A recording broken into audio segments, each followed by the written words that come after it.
السلام علیکم ورحمۃ اللہ وبرکاتہ۔ خطبہ جمعہ مسجد حرام بتاریخ 29 صفر 1442 ہجری بمطابق 16 اکتوبر 2020 عیسوی۔ موضوع پہل اور سبقت کرنے والے لوگ: خطیب فضیلت الشیخ عالی جناب امام کعبہ ڈاکٹر فیصل غزاوی حفظہ اللہ، فوری اردو ترجمہ ڈاکٹر ذل الرحمن تیمی۔ اللہ کے بندو، اللہ تعالی نے اپنے بندوں پر بہت سارے احسانات اور فضل و کرم کیے ہیں۔ بندوں پر اللہ تعالی کے فضل میں سے یہ ہے کہ اس نے ان میں سے کچھ بندوں کو نیکی کے کاموں میں آگے رہنے والا،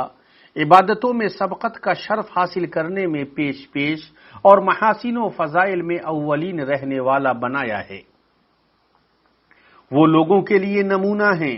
اور ان پر مخلوقات کے رب کا یہ قول صادق آتا ہے، اللہ نے فرمایا، اور ہم نے انہیں پیشوا بنا دیا کہ ہمارے حکم سے لوگوں کی رہبری کریں، اور ہم نے ان کی طرف نیک کاموں کے کرنے کی وحی کی۔ تو وہ ہادی اور ہدایت یافتہ اور اللہ کے مخلص بندے ہیں۔ انہوں نے اپنی سبقت کی وجہ سے عالی مرتبہ اور بلند مقام پایا، اور بندے پر اللہ کی سب سے بڑی نعمتوں میں سے ہے کہ وہ ایسا پیشوا ہو جس سے ہدایت حاصل کرنے والے ہدایت حاصل کریں، اور متقین جس کی پیروی کریں، اور چلنے والے جس کے راستے پر چلیں۔ ان میں سے کچھ بندے ایسے ہیں جن کے سبقت حاصل کرنے کی اللہ نے تعریف کی ہے، جیسا کہ اللہ جل فی علاه نے فرمایا، اور جو مہاجرین اور انصار سابق اور مقدم ہیں اور جتنے لوگ اخلاص کے ساتھ ان کے پیرو ہیں، اللہ ان سب سے راضی ہوا اور وہ سب اس سے راضی ہوئے، اور اللہ نے ان کے لیے ایسے باغ مہیا کر رکھے ہیں جن کے نیچے نہریں جاری ہوں گی، جن میں ہمیشہ رہیں گے۔ یہ بڑی کامیابی ہے۔ تو وہ عظیم ہستیاں اپنی اولیت کی وجہ سے دوسروں کے لیے ہدایت کی مشعل اور اپنے بعد والوں کے لیے خیر کے نمونے ہیں۔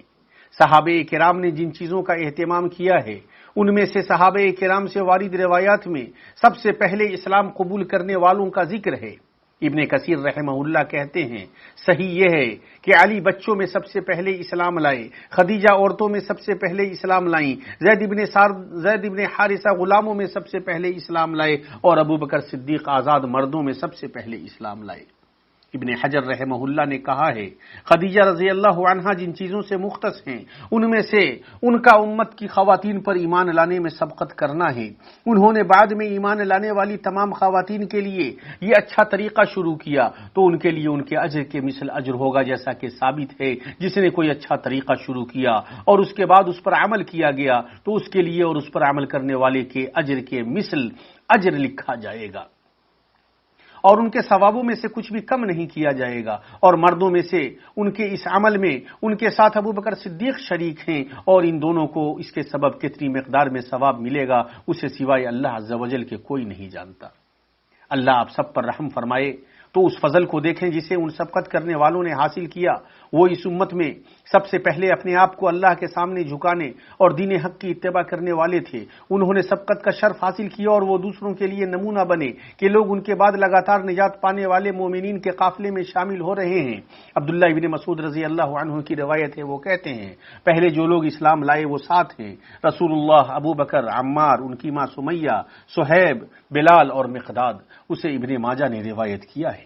یقیناً یہ اعزاز کی بات ہے، اور کون سا اعزاز اس سے بڑھ کر ہوگا کہ انسان اللہ کے دین میں داخل ہونے میں جلدی کرے، اپنے اسلام کا اعلان کرے، اپنی قوم کے کفر و ضلالت کی مخالفت کرے، مشرکین کی طرف سے جو تکلیف پہنچے اس پر صبر کرے، اللہ کے درست دین کو مضبوطی سے تھامے، اس پر ثابت قدم رہے اور اس کی طرف دعوت دے۔ اولیت حاصل کرنے میں جن لوگوں کا ذکر کیا جاتا ہے اور فضائل میں سبقت کرنے میں جن کی تعریف کی جاتی ہے، ان میں خلیل اللہ ابراہیم علیہ السلام ہیں۔ ابن عساکر نے ابو ہریرہ رضی اللہ عنہ سے روایت کیا ہے، وہ کہتے ہیں کہ اللہ کے رسول صلی اللہ علیہ وسلم نے فرمایا، ابراہیم علیہ السلام پہلے شخص ہیں جنہوں نے مہمانوں کی مہمان نوازی کی۔ اللہ تعالیٰ نے اپنی کتاب عزیز میں معزز فرشتوں کی مہمان نوازی پر ان کی تعریف کی ہے۔ ارشاد ربانی ہے، کیا تجھے ابراہیم علیہ السلام کے معزز مہمانوں کی خبر بھی پہنچی ہے؟ سے لے کر پھر چپ چاپ جلدی اپنے گھر والوں کی طرف گئے اور ایک فربا بچھڑے کا گوشت لائے اور اسے ان کے پاس رکھا اور کہا، آپ کھاتے کیوں نہیں؟ سبحان اللہ۔ یہ عمل جلیل ان کی عظیم منقبت ہے، اس لیے کہ انہوں نے خیر کی خصلتوں میں سے اس قابل تعریف خصلت کی سب سے پہلے شروعات کی، اس کے بعد لوگوں نے اس خصلت کو جاری رکھا اور مہمانوں کی ضیافت اور عزت کرتے رہے، یہاں تک کہ اسلام آیا اور اس نے عظیم ادب کی شان بڑھائی اور اسے ایمان کی شاخوں میں سے ایک شاخ بنایا، جیسا کہ اللہ کے رسول صلی اللہ علیہ وسلم نے فرمایا، جو شخص اللہ اور آخرت کے دن پر ایمان رکھتا ہے وہ اپنے مہمان کی عزت کرے، متفق علیہ۔ صحیحین میں آپ صلی اللہ علیہ وسلم سے مروی ہے کہ آپ نے فرمایا ابراہیم علیہ السلام نے 80 سال کی عمر میں قدوم کلہاڑی کے ذریعے ختنہ کیا۔ علماء کا اجماع ہے کہ ابراہیم علیہ السلام نے سب سے پہلے ختنہ کیا، پھر انبیاء ابراہیم علیہ السلام کی ملت پر چلتے رہے اور اسی میں سے اس اسلامی فطرت کا انجام دینا ہے کہ ان کے بعد ختنہ پیغمبروں علیہم السلام اور ان کے پیروکاروں میں جاری رہا۔ خیر میں اولیت کی مثالوں میں سے وہ بھی ہے جو صحیحین میں آیا ہے کہ عمر رضی اللہ عنہ نے جب خیبر کی اس زمین کے سلسلے میں حکم دریافت کیا جسے انہوں نے حاصل کیا تھا تو اللہ کے رسول صلی اللہ علیہ وسلم نے ان سے کہا اگر تم چاہو تو اس کی اصل روک کر اسے صدقہ کر دو۔ احمد وغیرہ نے روایت کیا ہے کہ ابن عمر رضی اللہ عنہما نے فرمایا اسلام میں پہلا وقف کیا ہوا صدقہ عمر رضی اللہ عنہ کا صدقہ ہے۔ عمر رضی اللہ عنہ کے قصے میں وارد یہ حدیث وقف کی مشروعیت کے سلسلے میں اصل ہے، پھر صحابہ کرام رضوان اللہ علیہم اجمعین اور ان کے بعد ان لوگوں کے اوقاف کا سلسلہ جاری رہا جو اللہ کی خوشنودی اور اس کا قرب چاہتے ہیں۔ خیر میں اولیت کی مثالوں میں سے وہ بھی ہے جسے صحیح مسلم نے ابو ذر غفاری کے قصے میں روایت کیا ہے۔ آپ رضی اللہ عنہ نے کہا میں نے سب سے پہلے اللہ کے رسول کو اسلام کا سلام کیا تو آپ صلی اللہ علیہ وسلم نے فرمایا وعلیک ورحمۃ اللہ۔ اس صحابی نے اس فضل کو حاصل کیا کہ انہوں نے سب سے پہلے نبی صلی اللہ علیہ وسلم کو سلام کیا، اور یہی اسلام کا سلام اور اہل جنت کا وہ سلام ہے جس کے پھیلانے کا ہمیں حریص ہونا چاہیے اور اسے کسی دوسرے سلام کے الفاظ سے نہیں بدلنا چاہیے اور اسے چھوڑ کر دوسرے سلام پر اکتفا نہیں کرنا چاہیے، اس لیے کہ یہی پہلا سلام ہے اور تمام سلاموں میں سب سے معظم و مکرم ہے۔ جب عمیر ابن وہب رضی اللہ عنہ نے نبی کریم صلی اللہ علیہ وسلم کے ساتھ اپنی گفتگو میں کہا انعم صباحا، یعنی آپ کی صبح اچھی ہو، اور یہ اہل جاہلیت کا سلام تھا، تو رسول اللہ صلی اللہ علیہ وسلم نے انہیں کہا اللہ عز و جل نے تمہارے سلام سے ہمیں بے نیاز فرمایا ہے اور ہمارے لیے السلام علیکم کو مشروع کیا ہے اور یہی اہل جنت کا سلام ہے۔ تو عمیر نے کہا آپ ابھی نئے نئے اسے سن رہے ہیں، تو اللہ کے رسول صلی اللہ علیہ وسلم نے فرمایا اللہ تعالیٰ نے اس سے بہتر ہمارے لیے بدل عطا فرمایا ہے، اسے طبرانی نے روایت کیا ہے۔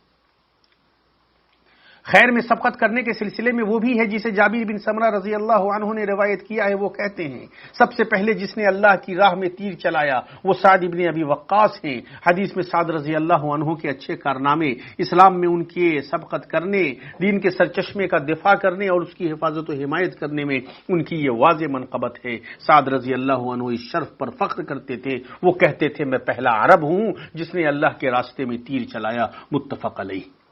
اور نبی کریم صلی اللہ علیہ وسلم احد کے دن اپنے تیرکش سے تیر نکال کر سعد رضی اللہ عنہ کو یہ کہتے ہوئے بڑھاتے تھے مارو تم پر میرے ماں باپ قربان جائیں، جیسا کہ صحیح بخاری میں آیا ہے۔ اور اس باب میں جو چیزیں ذکر کی جاتی ہیں ان میں سے یہ ہے کہ عمار ابن یاسر کی ماں سمیہ رضی اللہ عنہا اسلام میں پہلی شہیدہ ہیں، وہ ان میں سے تھیں جنہیں اللہ عز و جل پر ایمان لانے کی وجہ سے ستایا جاتا تھا تاکہ وہ اپنے دین سے لوٹ جائیں، لیکن انہوں نے ایسا نہیں کیا، انہوں نے اللہ کے راستے میں اپنی روح کی قربانی پیش کی اور اس اعزاز کو پا لیا۔ ابن سعد نے صحیح سند سے مجاہد رحمہ اللہ سے روایت کیا ہے، وہ کہتے ہیں اسلام میں پہلی شہیدہ عمار ابن یاسر کی والدہ سمیہ ہیں، وہ بوڑھی بڑی عمر کی اور ضعیف تھیں، ان کی بات ختم ہوئی۔ اولین میں بلال ابن رباح اذان دینے میں اول ہیں۔ قاسم ابن عبد الرحمن کی روایت ہے، وہ کہتے ہیں سب سے پہلا شخص جس نے اذان دی وہ بلال ہیں، انہیں اس عمل جلیل کا اعزاز نصیب ہوا جو اہل اسلام کے شعائر میں سے ایک شعار ہے، افضل عبادتوں میں سے ہے، اور جو اللہ عز و جل کی طرف اسلام کے ستون نماز کی ادائیگی کی دعوت ہے۔ اولیت کے سلسلے میں جن چیزوں کا ذکر کیا جائے گا ان میں سنت جمع کرنے کے سلسلے میں عمر بن عبد العزیز رحمہ اللہ کا حرص ہے کہ انہوں نے اس سلسلے میں ابو بکر ابن حزم کو لکھا اور ابن شہاب زہری کو بھی اس کا حکم دیا۔ ابن حجر رحمہ اللہ کہتے ہیں سب سے پہلا شخص جس نے حدیث کی تدوین کی وہ ابن شہاب الزہری ہیں، جنہوں نے عمر بن عبد العزیز کے حکم سے صدی کے آغاز میں ایسا کیا۔ پھر بہت زیادہ تدوین و تصنیف کا کام ہوا اور اس سے بہت زیادہ خیر حاصل ہوا، فللہ الحمد۔ اللہ آپ سب پر رحم فرمائے۔ تو دیکھیں اس کے بعد کیسے سنت نبوی میں تدوین و تصنیف کا سلسلہ جاری رہا، اور یہاں جس چیز کا ذکر مناسب ہے وہ یہ ہے کہ سب سے پہلے جس نے خالص صحیح حدیث میں تصنیف کی وہ امام بخاری رحمہ اللہ ہے، پھر اس سلسلے میں ان کے نقش قدم پر دوسرے لوگ بھی چلے۔ خیر کے کام میں سبقت کرنے کے شواہد میں سے وہ واقعہ بھی ہے جو اس قوم کے سلسلے میں آیا جو مضر سے اللہ کے رسول کے پاس آئی تھی۔ جب اللہ کے رسول صلی اللہ علیہ وسلم نے ان میں فاقہ کو دیکھا تو آپ کا چہرہ بدل گیا اور آپ نے صحابہ میں اعلان کیا اور انہیں صدقہ کرنے پر ابھارا تو انصار کا ایک شخص ایک تھیلا لے کر آیا، قریب تھا کہ اس کی ہتھیلی اسے اٹھانے سے قاصر ہو جائے، بلکہ وہ قاصر ہو بھی گئی۔ راوی کہتے ہیں پھر لوگ پے در پے آنے لگے، یہاں تک کہ کھانے اور کپڑے کا دو ڈھیر اکٹھا ہو گیا۔ تو اللہ کے رسول صلی اللہ علیہ وسلم کا چہرہ کھل اٹھا اور آپ صلی اللہ علیہ وسلم نے فرمایا جس نے اسلام میں کوئی اچھا طریقہ شروع کیا تو اس کے لیے اس کا اجر ہے، اور اس کے بعد جو لوگ بھی اس پر عمل کریں گے اسے ان کا بھی اجر ملے گا اور ان کے اجر میں سے کچھ کم نہیں کیا جائے گا، اور جس نے اسلام میں کوئی برا کام شروع کیا تو اس پر اس کا گناہ ہے، اور اس کے بعد جو لوگ اس پر عمل کریں اسے ان کا بھی گناہ ملے گا اور ان کے گناہوں میں سے کچھ بھی کم نہیں کیا جائے گا۔ اسے مسلم نے روایت کیا ہے۔ اس حدیث میں خیر کے کاموں کی شروعات کرنے پر ابھارا گیا ہے تاکہ اس پر عمل کیا جائے، اور برے کام کی شروعات کرنے سے ڈرایا گیا ہے مبادا اس پر عمل ہونے لگے۔ جس طرح خیر میں اولیت حاصل کرنے والے ہیں اور ہدایت کے پیشرو ہیں، وہیں ایسے لوگ بھی ہیں جو اس کے برعکس ہیں، وہ جو گمراہی میں دور تک اور شر و ضلالت میں انتہا تک پہنچ گئے۔ انہوں نے قبیح اقوال و احوال کو اختیار کیا، خواہش پرستوں اور گھٹیا لوگوں کے راستے پر چلے، شریر مغفل لوگوں کے قافلے میں پیش پیش رہے، بلکہ وہ اہل فسق و کجی اور گھٹیا لوگوں کے قدوہ ہیں۔ ان پر بلند اور زبردست غالب اللہ کا قول صادق آتا ہے، اور ہم نے انہیں ایسے امام بنا دیے کہ لوگوں کو جہنم کی طرف بلائیں تو وہ خود گمراہ ہیں اور گمراہ کرنے والے ہیں۔ اس کی مثالوں میں سے وہ ہے جو صحیح میں مروی ہے، نبی کریم صلی اللہ علیہ وسلم نے فرمایا، میں نے عمر بن عامر بن لوہی الخزائی کو دیکھا کہ وہ جہنم میں اپنی آنتوں کو گھسیٹ رہا ہے، اور وہ پہلا شخص ہے جس نے اونٹوں کو بتوں کے نام نظر مان کر چھوڑا تھا، وہی پہلا شخص ہے جس نے دین ابراہیم کو بدلا، شرک اور بتوں کی عبادت کی طرف دعوت دی تو اس کا بدلہ یہ تھا کہ وہ اپنی آنتوں کو جہنم میں گھسیٹے، یہ اس کی سزا ہے، اور اس کے ہر ایک شخص کے لیے پھٹکار ہے جو اس کا عمل کرے۔ اور انہی مثالوں میں سے وہ ہے جو آپ علیہ الصلاۃ والسلام سے مروی ہے کہ آپ صلی اللہ علیہ وسلم نے فرمایا، کوئی نفس ظلماً قتل نہیں کیا جائے گا مگر آدم کے پہلے بیٹے پر اس کے خون کا گناہ ہوگا، اس لیے کہ وہ پہلا شخص ہے جس نے اس قتل کی شروعات کی، یہ اس کا بدلہ ہے اس لیے کہ اس نے قتل کا سلسلہ شروع کیا۔ جو کوئی اس کے بعد کسی نفس کو ناحق قتل کرے گا تو اسے بھی اس گناہ کا حصہ پہنچے گا۔ علماء نے عقیدے کے مسائل میں جو چیزیں ذکر کی ہیں ان میں سے یہ ہے کہ پہلا شخص جس نے تقدیر کے بارے میں کلام کیا وہ معبد الجہنی ہے، یعنی وہ پہلا شخص ہے جس نے تقدیر کا انکار کیا اور اس بات کا دعویٰ کیا کہ اللہ عز و جل چیزوں کو ان کے وقوع سے قبل نہیں جانتا ہے، تو اس نے اللہ تعالیٰ پر جھوٹ بولا، گمراہ ہوا اور بہتان تراشی کی۔ اللہ تعالیٰ ظالموں کی باتوں سے بہت بلند ہے۔ اللہ کے بندو، مومن اس بات کا حریص ہوتا ہے کہ وہ خیر حاصل کرنے میں بہت زیادہ سبقت کرنے والا ہو، جو چیز اس کے رب کو راضی کرے اس میں جلدی کرنے والا ہو، وہ دوسروں کے لیے نمونہ بنے۔ جب اللہ تعالیٰ نے اپنے نبی موسیٰ علیہ السلام سے پوچھا، اے موسیٰ تجھے اپنی قوم سے غافل کر کے کون سی چیز جلدی لے آئی؟ کہا وہ لوگ بھی میرے پیچھے ہی پیچھے ہیں، اور میں نے اے رب تیری طرف جلدی اس لیے کی کہ تو خوش ہو جائے، یعنی اے رب تجھ سے قریب ہونے کی طلب، تیری خوشنودی کو حاصل کرنے میں جلد بازی اور تیرا شوق تیری طرف مجھے جلدی لے آیا۔ اسی طرح مومن اپنے نفس کو اس بات سے دور رکھتا ہے کہ وہ معاصی اور گناہوں میں جلدی کرنے والا ہو اور شر میں برا نمونہ بن جائے کہ اس کی پیروی کی جائے۔ اسی لیے اللہ تعالیٰ نے بنی اسرائیل کو ڈرایا ہے اور انہیں اس بات سے منع کیا ہے کہ وہ کفر میں جلدی کرنے والے ہوں۔ ارشاد ربانی ہے، اور اس کتاب پر ایمان لاؤ جو میں نے تمہاری کتابوں کی تصدیق میں نازل فرمائی ہے، اور اس کے ساتھ تم ہی پہلے کافر نہ بنو اور میری آیتوں کو تھوڑی تھوڑی قیمت پر نہ فروخت کرو اور صرف مجھ ہی سے ڈرو، یعنی تم اہل کتاب کے پہلے فریق نہ بنو جو قرآن کا انکار کرے تو دوسرے لوگ بھی تمہاری پیروی کریں اور اس کی وجہ سے تم کفر کے پیشوا بن جاؤ اور تم اپنے گناہ کو بھی اٹھاؤ اور تمہارے بعد جو لوگ تمہاری پیروی کریں ان کا گناہ بھی۔ دینی بھائیوں، ہمارے گزرے ہوئے سلف صالحین میں سے کتنے ہی ایسے معزز سبقت لے جانے والے ہیں جنہوں نے خیر پر باہمی سبقت کی نہایت ہی شاندار مثالیں قائم کی، اور جنہیں علم و عمل میں سبقت کا شرف اور صدارت کی فضیلت حاصل تھی۔ تو آج امت کس قدر ایسے لوگوں کی ضرورت مند ہے جو نیکیوں کے کاموں میں سبقت اور جلدی کرنے والے ہوں، زمانے کے وسائل اور اس کی امکانیات سے استفادہ کرنے، اس میں مہارت پیدا کرنے اور اس میں کمال دکھانے والے ہوں، جو محنت و کوشش اور لگن میں اپنی اولیت اور سبقت سے جانے جائیں،